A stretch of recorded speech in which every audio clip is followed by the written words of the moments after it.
Are you overwhelmed caring for an aging loved one? Whether you're an adult child, spouse, partner, friend, or a professional caregiver, then this podcast is for you. Welcome to Your Silver Lining. Each week, we bring you valuable content to help you provide the best care and support possible, along with tips on how to care for yourself. Your Silver Lining hosts will cover topics such as recognizing when a loved one needs help, advocating for them in the emergency room, managing medications, maintaining fluid and nutritional balance, handling acute and chronic diseases, and much more. And now for the disclaimer. Keep in mind the information you are about to hear should not be misconstrued as medical or legal advice. See the full disclaimer below. And now on to the show with your hosts, Stephanie and Paige. What if I told you that the reason your elderly parent suddenly became confused, stopped eating, or even fell last night could be an undetected UTI? Yeah. And why are urinary tract infections so often missed in older adults? And how can something as common as a UTI lead to such alarming changes in behavior or health? Hi, I'm Stephanie Cameron, and I'm your nurse care manager. I'm also the owner and founder of Transitions Care Management, a concierge care management practice here in the Seattle, Washington area. Hi, I'm Paige Selden. I'm the operations manager for Transitions Care Management. And together, we're the hosts for Your Silver Lining podcast. And as always, we're excited to see you. I say it at the beginning of every episode, but It's true. We're super excited to be here and to be bringing you this content. And so today we're going to be talking about urinary tract infections. So let's dive right in. Yeah, let's do this because it's actually one of your favorite things to talk about. It is one of my favorite things to talk about. So let's talk about symptoms, of UTIs in older adults. What are the most common signs of a UTI in older adults? So we've probably all heard, right? So classic signs of a UTI are burning, frequency, frequent urination, painful urination, cloudy or foul smelling urine, lower abdominal discomfort. But in the aging population, it may not be that way, right? In fact, in our practice, very few men and women present with the classic UTI symptoms. I actually had a gal, this is a funny one, years ago, who, when she would start to get a UTI, and she had, before we started with her, had got them frequently, the hair would raise on the back of her neck. She's the only one I've ever come across like that, but she was right every time. She would call me and she'd be like, Stephanie, my hair raised on the back of my neck. I think I'm starting a UTI. And we would test her urine, and sure enough. That's usually the sign when somebody's about to get struck by lightning. I'm sure it feels like that for some people. Yeah. It seems to track, right? That's a good point. Yeah. So typically that's not the case, but in our aging clientele, oftentimes what we'll see is confusion is the number one. So we'll see changes in sleep patterns. We'll see an increase in confusion, increased falls or unsteadiness, sleepiness or fatigue, decreased appetite or general weakness, and incontinence or new or worsened urgency. And so they may not, they may not express that they have to go more often, right? They may not we'll be like, oh God, I have to go, right? And it feels like an urgency. They may just go more frequently and not say anything about it. It may not feel different, if that makes sense. Yeah.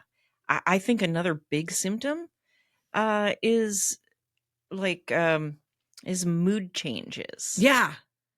That's a big one we see. It is. Yeah. We've, people can get cranky. Yeah. When you're not feeling good, and they may not know why, and so, watch for those mood changes. Watch for that mood Yeah, swing. for sure. Yeah. Why do UTIs cause confusion and delirium in older adults? Yeah. So older immune systems can respond with more generalized symptoms. Inflammation can affect the brain, especially in those with dementia. And dehydration and reduced kidney function can worsen mental status.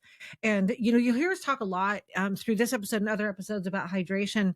But really, when you think about it, if you have had a really active day and you don't get to drink fluids, no matter what age we are, if we start to become dehydrated, you can just maybe feel like you're not thinking quite as clearly. You don't have as good of an attention span, don't have as much energy, and all of a sudden you drink a couple glasses of water and you feel better.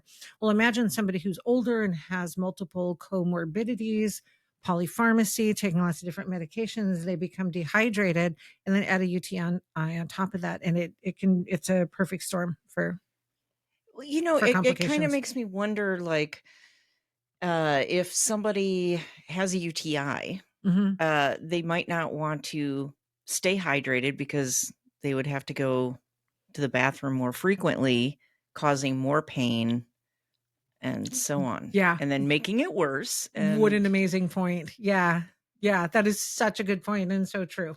Yeah. cycles. Yep, yep. Watch Yeah. for those cycles. Yeah, yeah, absolutely. And so we always want to rule out other causes too. So because our older clientele tends not to present with the typical symptoms, is whenever somebody is feeling some of the things that we're talking about, see your primary care physician, and you want to rule out other things that might be happening as well. Yeah. So, how can caregivers recognize a UTI if the person can't communicate effectively? Yeah, kind of go into what you said about mood, changes in, if they're suddenly agitated or withdrawn or mental fog, new incontinence, if it's just a little bit more leakage or, going to the bathroom more often, show those signs in other ways, perhaps. Low grade fever, just acting off. In our homes, we provide care management services for, we put a caregiver logbook in each of the homes. We do a customized log sheet for each of our clients so that we're tracking key metrics every single day. It's a super valuable tool. But one of the most valuable questions on that log sheet is, does Joe Smith look any different than he did from your last shift? And vital signs might be the same. Sleep patterns are still the same. Everything still looks pretty much the same, but a caregiver will say they just don't, something's different. Mm. And almost every time when we investigate and we do a home visit and look into it more, there's something else going on. So watch for that too. They're just acting off. Pay attention to that. Yeah. Good point. So, how is a UTI sort of confirmed if you do a test on that? Yep, P-test. So they can do urinalysis. Now you can get urinalysis sticks, on Amazon or your local pharmacy to get a preliminary check. However, I do strongly urge you um, not to land on a definitive diagnosis just based on that, because if somebody hasn't cleaned themselves properly before doing the P-test, some bacteria that's actually on the outside of our bodies can wash into that urine as well and show up as a positive bacteria. So if it does show up positive, you still want to call the doctor and reach out, but you can do that as a preliminary. And so they'll do once you go to the doctor, they'll do a urine culture. And so they'll get a urinalysis there and get a preliminary saying, yep, there's bacteria. Yep, looking at the other parameters, this looks like a UTI. And then more often than not, they'll send it off for what's called a culture and sensitivity, which can take up to 72 hours to come back. What they do is they take that urine and they put it in petri dishes along with different antibiotics and see which one it is most reactive I didn't know to. that. Yeah, totally. Yeah. So they can say, yep, this one is a gram negative, gram positive.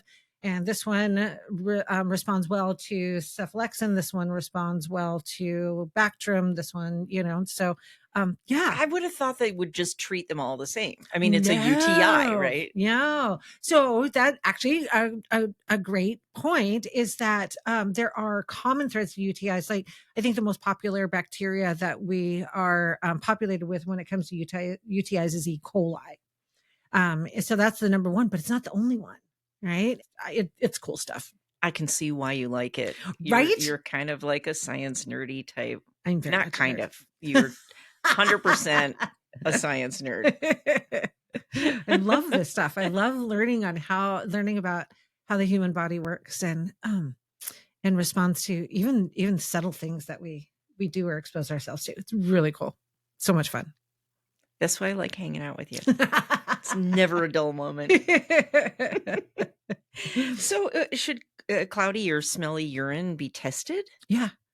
Yeah, yeah. Now there are medications that can change urine as well. So you really, I mean, you're looking at symptoms as, your loved one acting differently, as we discussed with some of the things that you can watch for. When in doubt, always just reach out to your doctor. A urine test is easy to do. And if they're prone to UTIs, you want to be especially mindful. The thing is, when somebody gets repeated UTIs, especially when they have other comorbidities going on and we get older, our immune systems just aren't as spunky as they used to be. Every infection that we get can kind of knock us down a notch. So I've seen people that when they come on service with us have had 8 UTIs in the past year. Oh. And each time that UTI knocks them down a big notch. And when they come back up, once they address that UTI, they're not quite to the same baseline that they were before. And then another one comes along, and then they don't get quite back up to that same baseline. So it can have long-term effects. And this is one of the reasons why I like working with them so much, is because with a few relatively simple changes and observations, we can really reduce the number of UTIs and, increase quality of life. So, yeah. It's amazing. It's just amazing. Yeah. Watching you do your thing.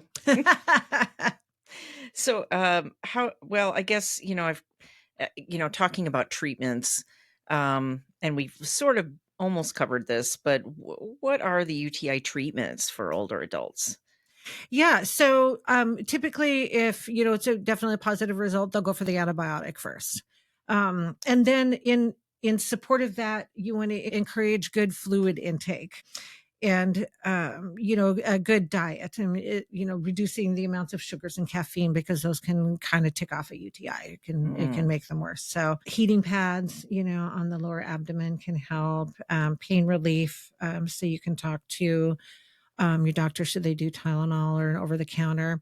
And then there's also medication if they have spasming of the bladder, which can be really uncomfortable, called Peridium, which can help calm spasms in the bladder. Be careful though, that one can turn the urine really bright orange. And so if you're not aware of it, the next time your loved one urinates after taking this, it can be a little bit shocking. So unless it's your favorite color, and then maybe that's like a good thing.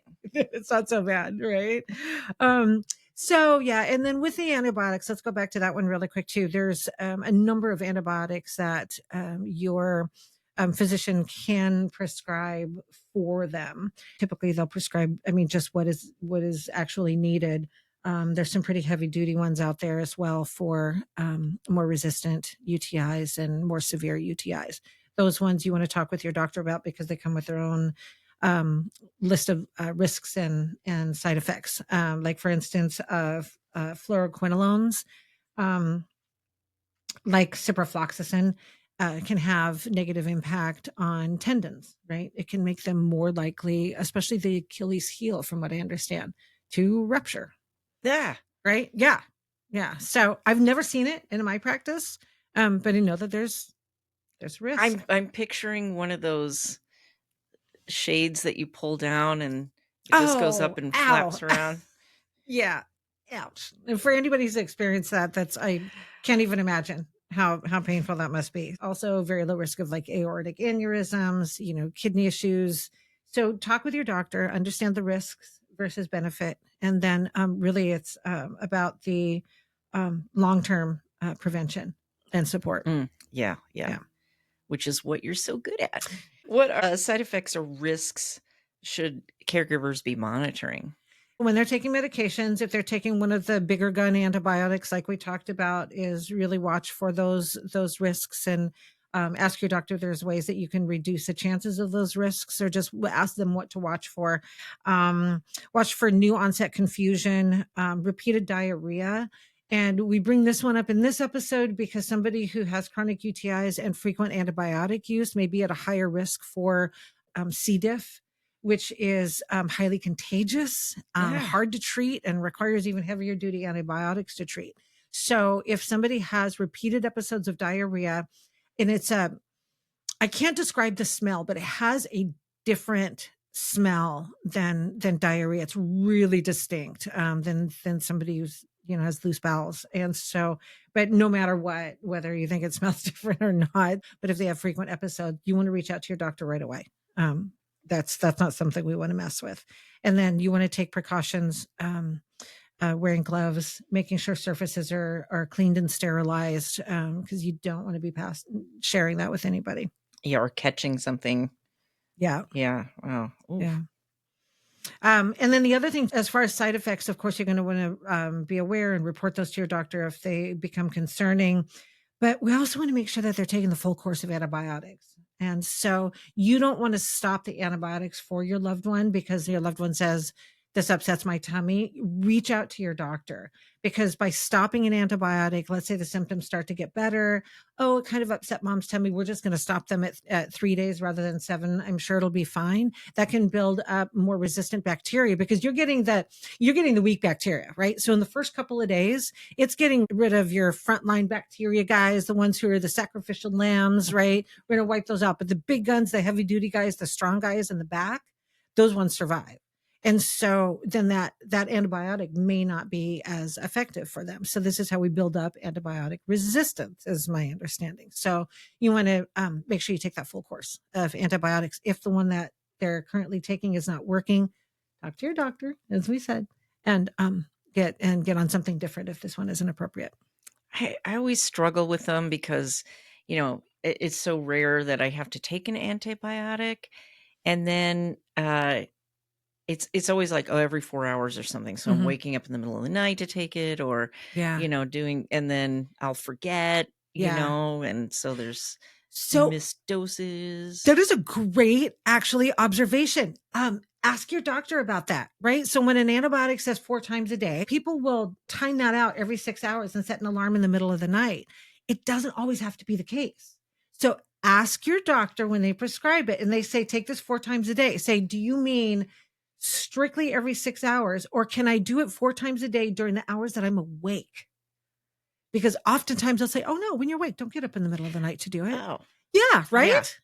Simple little question. And we want you to get good sleep. So if you've got an infection, right? We want you to get sleep. I wish we had this conversation earlier. Would have saved me some bother, I think. But we're having it now. Yeah. Yeah.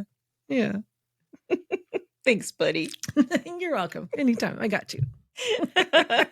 So what about frequent or recurrent UTIs? What are those? And what is considered a frequent UTI? Yeah. So frequent UTIs would be considered 2 UTIs or more in 6 months, or 3 or more in a year.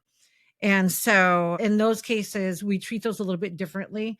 When we come into a case, we're analyzing habits and lifestyle to see what we can do to support reducing those UTIs. And oftentimes we can do that by doing an analysis of fluid intake, of nutritional status. Are they compliant with the medications when they do get a UTI? And once we bring all these things into play, we can usually reduce, if not eliminate, UTIs from there on out.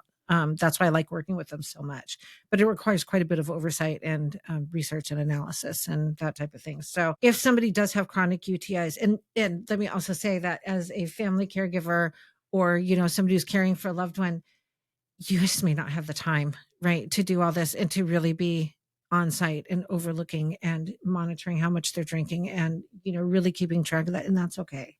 We do the best that we can, right, with what we have. And so in conjunction with the pharmacist and the doctor and your loved one, you can come up with a system that works for you. For somebody who has chronic UTIs, we may give them a low dose of prophylactic antibiotics, something, if they're just continuing to get these and no matter what we're doing, we can't stop them. They may just do a low dose to kind of keep those at bay. And sometimes that works. They might do vaginal estrogen for postmenopausal women. And then a urologic evaluation, right? Is there an actual structural reason? Is there a physiological reason why? I was just wondering that. Mhm. Yeah. Yeah. Keeping a UTI diary to track symptoms.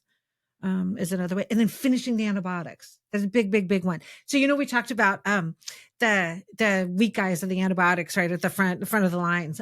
It's also a thing, how when, as we age, then you get little crow's feet and, your skin isn't as elastic. Well, it's the same thing inside your bladder. Right. So you might have little folds and things that little bacteria kind of hang out in. And it really takes the full course to really get in there and get all of the bacteria. And so a partial course is still going to leave those guys kind of hiding out going, I'm coming back. Yeah, I'm coming back. That's a good way to describe it. Yeah. So this next question, I think I should have prepped for it a little bit better because I'm not sure I can pronounce this asymptomatic bacteriuria. Okay, so I can't even pronounce that one.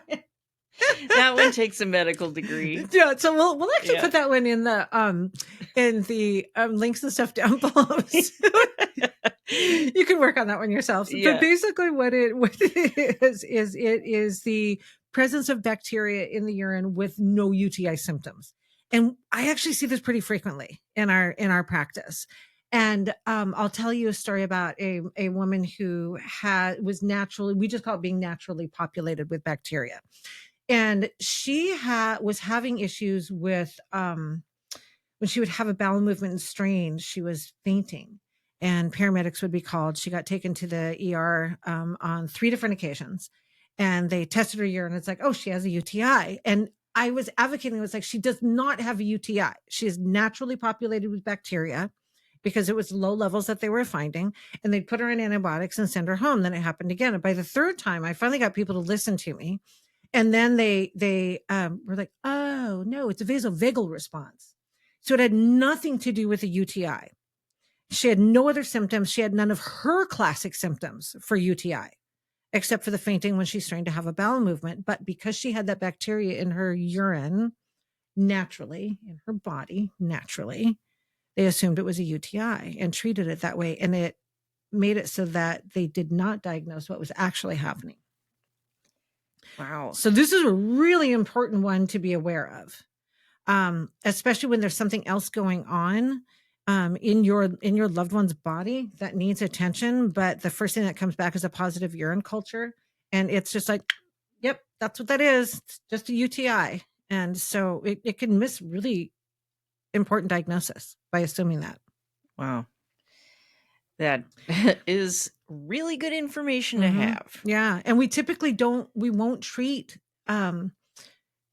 positive urine dips on people if they don't have symptoms. And even in this gal that I was referring to, she would every once in a while get a little twinge, like a little kind of, discomfort when she urinated. And we would give it a day and monitor vital signs. And then the next day it would be gone. It would be fine. So I don't know if it was an uptick in the bacteria that made her feel that way. And then her body just naturally resolves. I just don't know. I just know that unless symptoms were really coming on, we weren't treating it. And so we saved her a lot of courses of antibiotics. And, she was just fine without them. Well, and with multiple recurrence of taking antibiotics, that it's going to cause its own health complications. Exactly. Yeah. So good things to be aware of. Yeah. It is important to note here that these decisions to not treat asymptomatic bacterial presence was in close collaboration with the client's primary care physician. We caution against making these decisions on your own, as there may be other significant factors to consider that may significantly impact your loved one's health. Let's move on to prevention. All right. Because this is where you shine, my friend. What day-to-day steps can help prevent UTIs in older adults? Yeah, fluid intake. So most of our population, I would say 99% of our client base is at some level of dehydration when they come on with us. As we age, many of us lose that sensation of thirst. And so we have the Mojave Desert going on in our mouth, and we don't recognize that thirst. And so most people benefit that come on service with us from a fluid analysis and helping them to increase their fluid intake. And it just helps them with appetites, helps them sleep better, helps them with mental clarity, helps in so many other areas of their life, as well as UTI prevention. So hydration, hydration, hydration. Unless there is a fluid restriction, like somebody who's got some advanced kidney disease might have fluid restriction. So talk to your doctor about it, but almost everybody can benefit from hydration. Scheduled toileting. People get busy and just like won't use the bathroom, right? So maybe every couple hours, set an alarm to go in and empty your bladder. And also our bladders can lose elasticity. So maybe we, retain, urine in there. So just keep your bladder emptied. Good hygiene, wiping from front to back. We hear that all the time, but Not it is side to true. side. Not side to side, not back to front. Yeah. Yeah. No scrubbing back and forth. Yeah. Wipe front to back. Keeping the area clean and dry, change soiled briefs promptly. Oh, let's actually talk about that one real quick. So if you wear Depends, great products. However, the science behind pads and all those things we wear to catch leaks and, sneezes, coughs, full on incontinence, the technology is great. So it wicks moisture away from your body so you don't feel it necessarily. And this is especially important for people who have just a little bit of leakage, like a stress incontinence. And then they have odor barriers in there, right? So you don't smell it. Yeah. But if you have a leak in there and you don't feel it, you can't smell it, that's still urine in there growing bacteria. And so I recommend if somebody has that stress incontinence or leakage, is that every time you go to the bathroom, just change the pad anyway. If you can. Granted, they can get a little expensive over time, but if it's possible to do that, I do recommend that. Well, and I think cost-wise, it would be more cost efficient to replace the pad than go through the whole rigmarole of the ER visit and antibiotic course of treatment, and then the toll it takes on your body. Yeah, that's a good point. It's a really good point. Avoiding constipation, believe it or not, because the pressure from the bowels can put pressure on the bladder. Wearing breathable underwear, using cotton, avoid tight clothing, minimizing catheter use. That's not necessarily in our control, but catheters can breed bacteria. And so if somebody does have a catheter, keeping that catheter clean is really important because that's basically a super highway to the bladder. So, don't assume that because somebody isn't incontinent anymore because they have a catheter doesn't mean that they are free from infections, because that tubing can get bacteria right up there. So cleaning it, I usually recommend at least a couple times a day. With mild soap and water, rinsing thoroughly, because leaving soap on there can just leave a film, right? And always wiping away from the opening, whether it be the vaginal opening or the penis, wiping away from it with a clean cloth every time, and then rinsing with the same method at least a couple times a day can help reduce infection from that. And let's see. Regular mobility and nutrition to maintain bladder health. So nutrition is a really important one. High sugar diets can actually worsen UTIs and risk for UTIs. So, if you're somebody that really likes the sweets, you might have to cut those down a little bit. But processed foods can also promote UTIs for somebody who's already susceptible. Yeah. I don't think there's anything that sugar's like sort of a benefit for, really. No, except it's so good. As I sit here with a homemade chocolate cake sitting out on my counter. I saw that. It's so good. So talking about, fluids, can cranberry juice or cranberry supplements, are they good for UTIs? Yeah. So the short answer is it probably won't hurt. There's mixed science out there. I've read a bunch of it, and I see points on both sides. It does tend to, it's my understanding anyway, correct me if I'm wrong, that E. coli bacteria tends to respond a little bit more to cranberry based products. Some of the problems with cranberry juice is cranberry is very tart. And so it takes a lot of sugar in cranberry juice. Now there's cranberry supplements that people can take.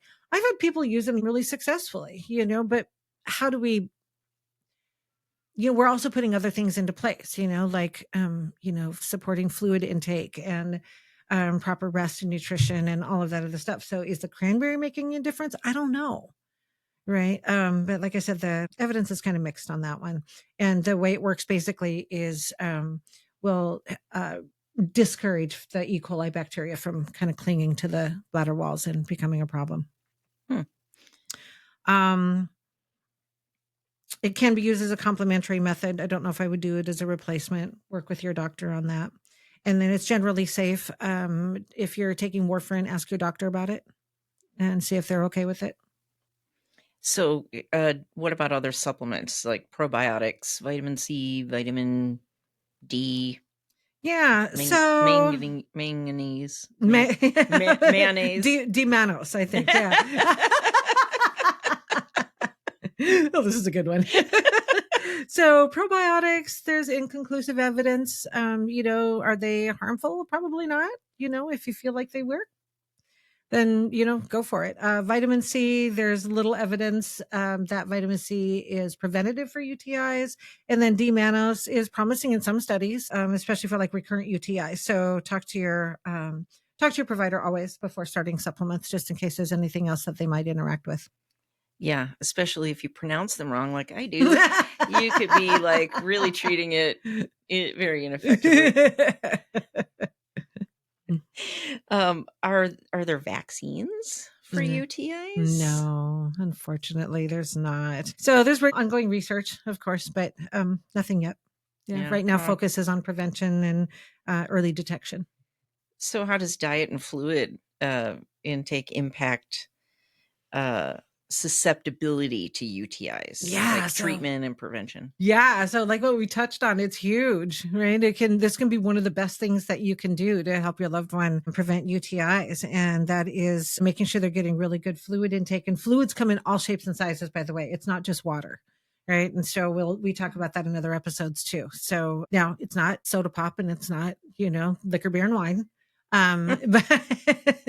But lots of other areas, ways that you can get fluids. So it increases the urine flow, dilutes the urine, so it's not quite so concentrated inside the bladder, hence concentrating that bacteria exposure as well.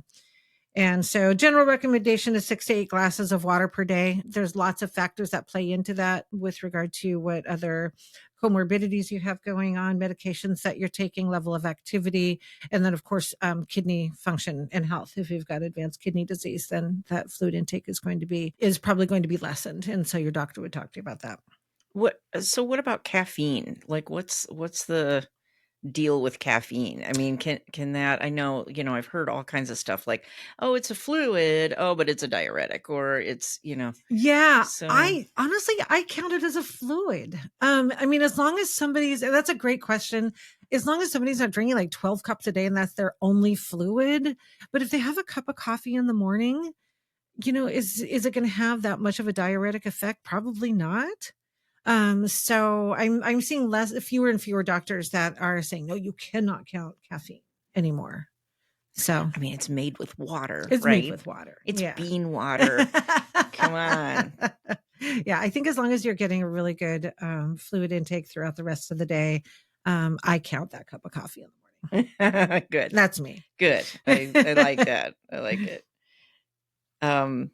Yeah. So what about, furthering diet and UTI treatments? Can you talk a little bit more about the foods and fluids? Yeah. So kind of going back to more susceptibility stuff. Sorry, I kind of missed some of that. Is like, a high sugar diet is not good. Acidic versus alkaline foods. The pH of urine can affect UTI susceptibility. So things that make the urine more acidic might help prevent bacterial growth, whereas more alkaline environment might foster bacteria. For some people, spicy foods irritate the bladder. Thank goodness I am not one, because I love my spicy food. Hydration is a big thing. Foods that promote healing might be lean proteins, whole grains, leafy greens and vegetables, nuts and seeds, that type of thing. So, and then just avoiding the irritants like too much caffeine, right? Maybe a cup a day is okay. 12, maybe not so much. Avoiding alcohol is kind of a follow-up to that. After the the course of antibiotics, Mhm. what could somebody do to help their aging loved one kind of get that good bacteria back into play? Yeah, so talk to your doctor actually about taking probiotics while you're taking antibiotics, especially when somebody has frequent UTIs, because those antibiotics are not only killing off the bad bacteria in your body, but they're taking away the good bacteria. So, having a diet rich in probiotics, probiotic foods, and then maybe asking about supplementing with probiotics while you're on the antibiotics, see if that's something that's appropriate for your loved one, is always a good question to ask. Yeah. Yeah. Add a little Greek yogurt Yeah. in there. Fermented stuff. All of your things that live in juice, which is my favorite aisle in the grocery store. All the things that live in juice, all the fermented stuff. Yeah. Yeah. It's really good for you. Put sauerkraut on that hot dog. Yeah. Maybe not the hot dog. Yeah. leave the hot dog off. So what are the top, the key takeaways for caregivers? Yeah. So just recap here briefly. Watching for the atypical symptoms, like confusion, falls, fatigue. Confirm a diagnosis with the urine culture and in partnership with your doctor. Avoid unnecessary antibiotics. So don't treat somebody all the time or ask for antibiotics for somebody who has that natural population of bacteria. Wait for symptoms to arise. Work in partnership with your doctor on when to determine that. Finish the full course of antibiotics as they are prescribed. Focus on prevention through daily care routines. Advocate, observe, and communicate with your healthcare team. And use reputable resources like the CDC, the NIH, Mayo Clinic, Cleveland Clinic is another one I really like. And then again, consulting with your provider. I love it. Well, I've again learned a lot here, Nurse Stephanie, because you are amazing. And I always learn something. So Aw, yeah, it's so much thanks. fun. That was great. And we hope you all learned something as well. Thank you so much for joining us today. We really enjoyed bringing you this topic. Make sure you like, share, and subscribe. The more you share, the more people we get to reach. And also let us know what you thought about the content in the comments. We'd love to hear from you, and let us know what topics you'd like us to talk about. We have lots planned, but we want to know what you want to hear about. Yeah. And if you have any questions for Nurse Stephanie, pop them in the comments. I'll try and get to them and answer them personally. So yeah. Yeah. And don't get stressed out, because we are here for you. We are your silver lining. Thanks again for joining us. We'll see you next time. Bye. Bye. Thank you for joining us on this episode of Your Silver Lining. We hope today's discussion was insightful and empowering. Aging isn't just about getting older, it's about embracing the journey and making the most of every stage of life. Through it all, we've got you. If you enjoyed this episode, please like, subscribe, and share it with anyone who might benefit. Your support helps us reach more people. Have a topic you'd love us to cover? Send us a message. Let's continue the conversation. Connect with us on social media or visit our website at yoursilverliningpodcast.com. Join us next time as we keep supporting you and caring for your loved ones. Until then, stay positive, be well, and remember, we are your silver lining.